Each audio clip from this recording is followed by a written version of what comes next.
यार मेहुल, यार टाइगर का क्या सीन है? सुनने में आ रहा है कि वो वापस आ गया।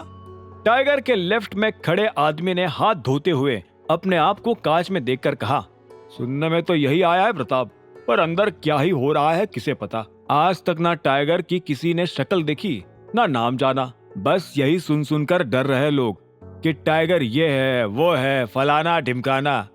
राइट साइड में खड़े मेहुल ने अपने दोस्त की ओर देखकर कहा। अभिनव उन दोनों के बीच ही खड़ा सारी बातें सुन रहा था। उसके हाथ पूरी तरह से धुल चुके थे, पर वो फिर से हाथ धोने लगा था ताकि उसे वहां रुककर उनकी बातें सुनने का बहाना मिल जाए। बात तो सही है, वैसे भी टाइगर ग्रुप के बिजनेसेस की हालत आजकल कुछ ठीक चल नहीं रही है। अब तू इस क्लब को देख ले, यहाँ का स्टाफ जो मर्जी आए वो करता है, सिक्योरिटी भी सिर्फ नाम की है। लेफ्ट साइड खड़े आदमी ने कहा, और नहीं तो क्या, पता नहीं कैसे इसको सबसे बेस्ट क्लब्स में से एक मानते हैं। मुझे तो क्या लगता है ना भाई, टाइगर के दिन अब खत्म हो रहे हैं और दिक्पाल के शुरू होने वाले हैं।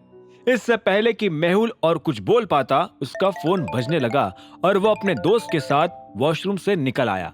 अभिनव ने भी अपना लगातार हाथ धोना उसी वक्त बंद कर दिया। ड्रायर मशीन से हाथ सुखाते हुए अब वो यही सोचने लगा था कि टाइगर ग्रुप के बिजनेसेस पर वाकई काफी काम करने की जरूरत थी।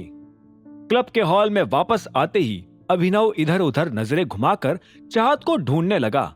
उसे आखिरकार चाहत डांस फ्लोर के उस कोने पर दिखाई दी जहां बाकी जगह के मुकाबले अंधेरा ज्यादा था। हालांकि उसे गौर से देखते हुए ही अभिनव की आंखें भी बड़ी हो गई। चाहत को फिलहाल दो आदमियों ने घेर लिया था और वो उसे बार बार छुए जा रहे थे। अभिनव को गुस्सा चढ़ने लगा और वो तुरंत ही उन दोनों के पास जाने लगा। इसी वक्त अचानक म्यूजिक भी तेज हो गया, जिसे सुनकर अभिनव को लगा कि उसे जानबूझकर तेज किया गया है ताकि लोगों का ध्यान भटका रहे। Get away from me! चाहत अपने आप को बचाते हुए उन दोनों आदमियों को दूर करे जा रही थी।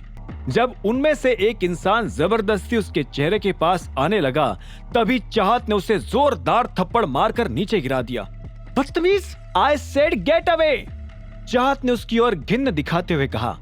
डांस फ्लोर पर बाकी लोग अभी भी नाचने में ही लगे हुए थे कि इसी वक्त अभिनव ने बीच में आकर उसका हाथ अपनी मुट्ठी में जकड़ लिया।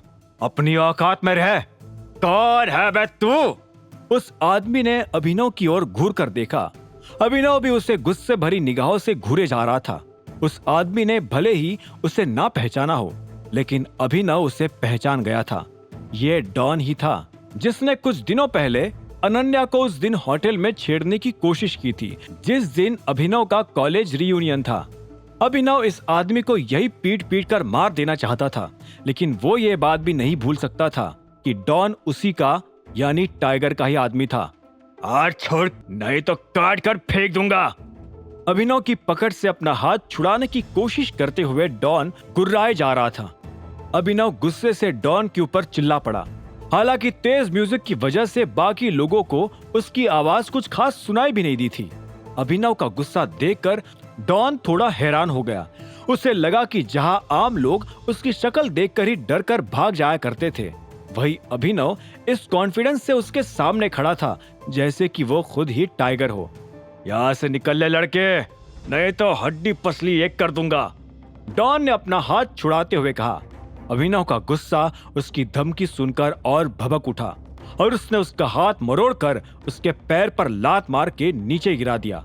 उसे फिलहाल अपने एक्शन पर भी कंट्रोल करना था, क्योंकि डॉन आखिर उसी का ही आदमी था। उसे नीचे गिराकर उसने फिर ऊपर चाहत की ओर देखकर पूछा, तुम ठीक तो हो ना? आगे की कहानी जानने के लिए देखें अगला एपिसोड सिर्फ पॉकेट एफएम के यूट्यूब चैनल पर, और द रिटर्न ऑफ टाइगर के सारे एपिसोड्स को सुनने के लिए डिस्क्रिप्शन में दी लिंक से डाउनलोड करें पॉकेट एफएम ऐप।